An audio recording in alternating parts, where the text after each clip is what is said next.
Have you ever wondered how Python magically knows what to do when you write something like obj1 plus obj2?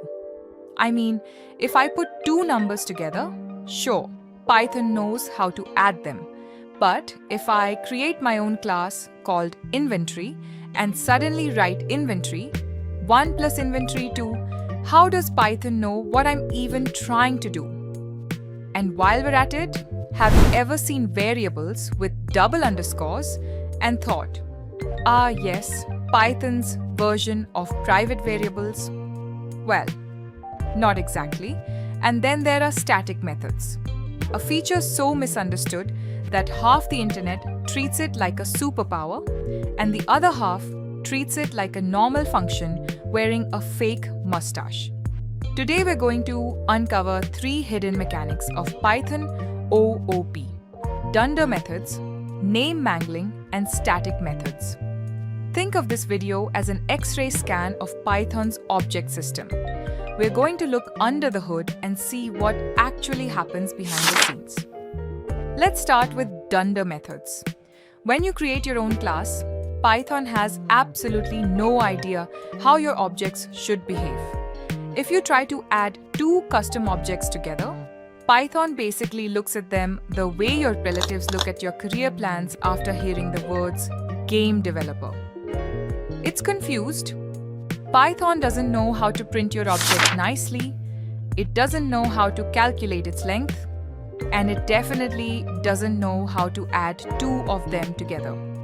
That's where dunder methods come in. The word dunder simply means double underscore underscore. These are special methods with names like underscore underscore, init underscore underscore, underscore underscore, strf underscore underscore, underscore underscore, len underscore underscore, and underscore underscore, add underscore underscore. You can think of them as secret communication channels between your object and Python itself. Whenever you use normal Python syntax, Python quietly checks whether the corresponding dunder method exists. For example, when you write inventory, 1 plus inventory, 2, Python secretly translates that into inventory, 1 dot underscore, underscore, add underscore, underscore, open parenthesis, inventory, 2, close parenthesis. It's basically the software equivalent of having a translator sitting in the middle of a conversation. You speak operator, Python speaks method calls, the translator handles the rest. And this is why custom objects can start behaving like built-in types. Let's see this in code. Pair these two approaches. Without dunder methods, we would have to write something like inventory, 1 dot combine, underscore, items, open, parenthesis, inventory, 2, close parenthesis. It works, but it feels like filling a government form. With dunder methods, we can simply write inventory, 1 plus inventory, 2, cleaner, shorter, and far more natural. So dunder methods aren't just fancy tricks. They're the reason custom objects feel like first-class citizens in Python. Now let's move on to something that sounds mysterious enough to be a Marvel villain. Name mangling. Imagine a parent class and a child class. Both decide to create a variable called ID. Seems harmless. But now the child accidentally overwrites the parent's data. Congratulations! You have just created a bug that will take 3 hours to find and 30 seconds to fix. Python's solution is surprisingly clever. Whenever you create a variable with two leading underscores, Python secretly changes its internal name. For example, underscore underscore password might become something like underscore account underscore underscore password. Python basically sticks the class name into the variable. It's like saving a contact in your phone as Rahul from college instead of just Rahul, because apparently there are already 14 Rahuls. The goal isn't security. The goal is avoiding confusion, and that's the biggest misconception beginners have. Name mangling does not create truly private variables. If you know the mangled name, you can still access it. Which is why Python developers often joke, we're all consenting adults here. Python trusts you. Maybe a little too much. Now let's talk about static methods.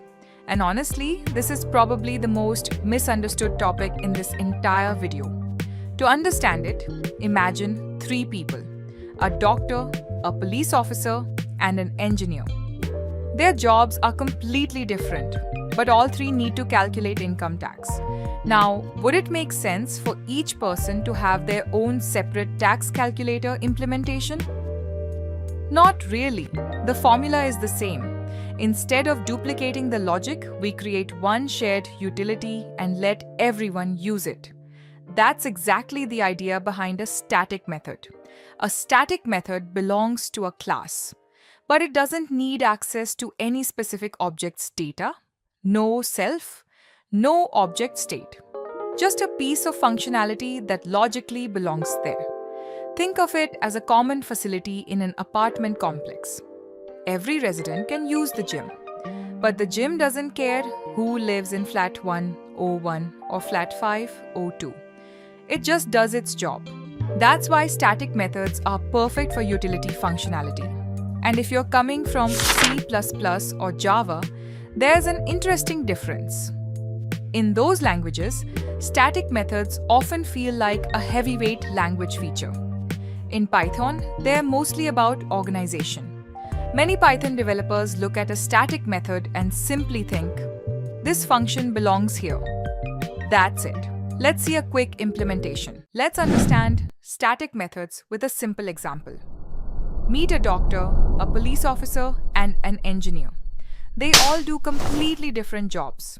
The doctor treats patients, the police officer manages public safety, and the engineer works on technical designs. Now imagine all 3 need to calculate the number of hours they work today. One solution would be to give each of them their own calculator.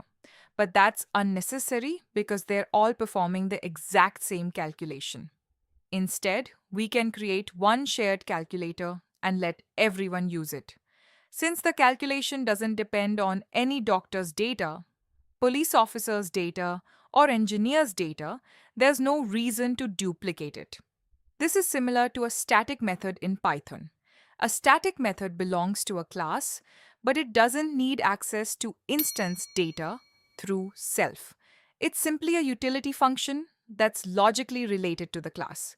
So when a method doesn't depend on object-specific information, using a static method can keep your code cleaner and more organized. With that, we've uncovered 3 hidden pieces of Python's object system. Dunder methods teach Python how your objects should behave. Name mangling prevents accidental naming collisions.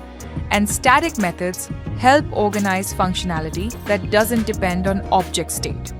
The interesting thing is that none of these features make Python more complicated. They actually exist to make complicated things feel simple. And that's probably the most Pythonic idea of all. If you enjoyed this deep dive, let me know which Python feature you want to dissect next. Until then, keep coding, keep experimenting, and I'll see you in the next one.